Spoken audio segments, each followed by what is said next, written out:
నగరంలో రద్దీ ప్రాంతం, జనాలతో కలకల్లాడే కాలనీ, మధ్యాహ్నమైనా సాయంత్రమైనా ఎప్పుడూ ఎవరో ఒకరు కనిపించే వీధి.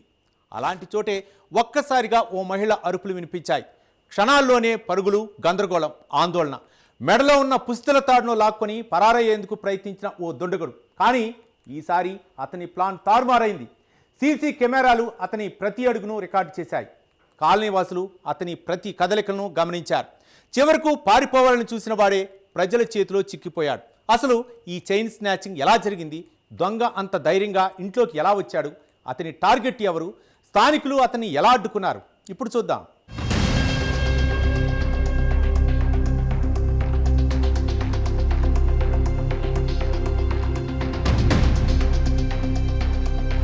హైదరాబాద్ కుత్బుల్లాపూర్ పరిధిలోని పేట్ బషీర్బాద్ పోలీస్ స్టేషన్ పరిధిలో హెచ్ఏఎల్ రాఘవేంద్ర కాలనీలో ఒక్కసారిగా భయాందోళన నెలకొంది. ఇంట్లోనే ఉన్న వెంకాయమ్మ అనే మహిళ తన పనుల్లో నిమగ్నమై ఉండగా ఎవ్వరూ ఊహించని విధంగా ఓ వ్యక్తి ఆమె ఇంటి వద్దకు చేరుకున్నాడు. చుట్టుపక్కల పరిస్థితిని గమనిస్తూ ఎవ్వరూ తనను పట్టించుకోవడం లేదని నిర్ధారించుకున్న తర్వాత ఒక్కసారిగా మహిళపై దాడికి దిగాడు.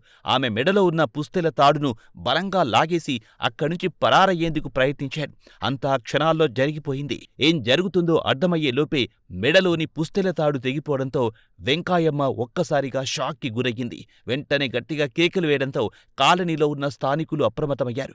మహిళ అరుపులు విన్న వెంటనే ఇంటి నుంచి బయటకు పరిగెత్తుకొచ్చిన వారు దొంగ ఏ దిశగా పారిపోతున్నాడో గమనించి వెంటాడడం ప్రారంభించారు. పరుగులు తీస్తున్న దుండగుడి ప్రతి కదలికలు అక్కడ ఏర్పాటు చేసిన సీసీ కెమెరాలో స్పష్టంగా రికార్డయ్యింది. ఒకవైపు దొంగ పరారయ్యేందుకు ప్రయత్నిస్తుంటే మరోవైపు కాలనీవాసులు అతన్ని చుట్టుముట్టే ప్రయత్నం చేశారు. తప్పించుకునేందుకు దొంగ దారులు మార్చినా, వీధులు మార్చినా చివరికి స్థానికుల అప్రమత్తత ముందు అతని ప్రయత్నాలన్నీ విఫలమయ్యాయి. కొద్ది దూరం వెళ్లగానే అతన్ని పట్టుకున్న స్థానికులు తీవ్ర ఆగ్రహంతో దేహశుద్ధి చేశారు.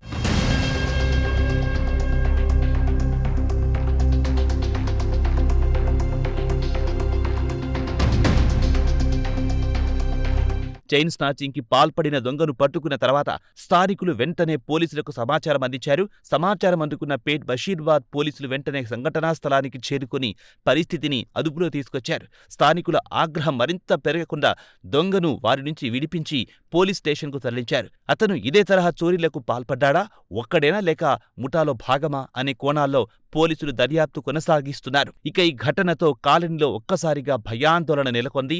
దొంగలిప్పుడు రోడ్లపైనే కాదు, ఇళ్ల వద్ద కూడా అవకాశాల కోసం మాటు వేస్తున్నారనే ఆందోళన స్థానికుల్లో కనిపిస్తోంది. ఇంటి ముందు, ఇంట్లో ఉన్న మహిళలని లక్ష్యంగా చేసుకుని ఇలాంటి నేరాలకు పాల్పడుతున్న తీరు భద్రతపై కొత్త ప్రశ్నలు లేవనెత్తుతోంది. ప్రజలు కాస్త ఏమరుపాటుగా ఉంటే చాలు, క్షణాల్లో విలువైన నగలు మాయమవుతున్న పరిస్థితి కనిపిస్తోంది. అయితే ఈ ఘటనలో ఓ విషయం స్పష్టంగా కనిపించింది. బాధితురాలి అరుపులు వినగానే స్థానికులు స్పందించడం వల్లే దొంగ తప్పించుకోలేకపోయాడు.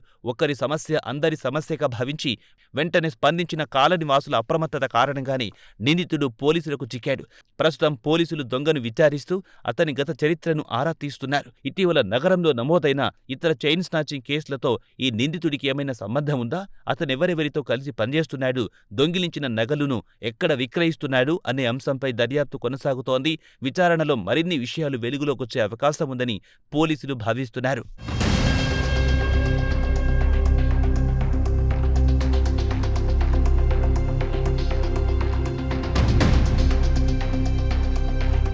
నగరంలో తరచూ వెలుగు చూస్తున్న చైన్ స్నాచింగ్ ఘటనలు ప్రజల్లో ఆందోళన కలిగిస్తున్నాయి.